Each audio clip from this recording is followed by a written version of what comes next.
Nako, mukhang nagkakalabuan na oh. Parang nagkakaroon sila ng pagtatalo oh. Nako, araw pa naman ng mga puso bukas. Grabe yung paliwanag ng lalaki oh. Ano kayang nangyari sa dalawang to? Away ba to o tampo lang? Tingnan mo oh. Kawawa naman yung lalaki. Grabe yung explain. Ay, grabe. Umalis na yung babae. Uy, bumalik pa. May feelings pa rin pala. Ano kayang dahilan?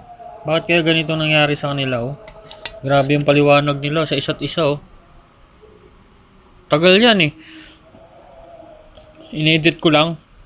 Nasa 30 minutes na pag-uusap yan. Ano kayang mangyari nito? Naku, Valentine's pa naman bukas. Ayusin mo boy, mahalin mo yan ha.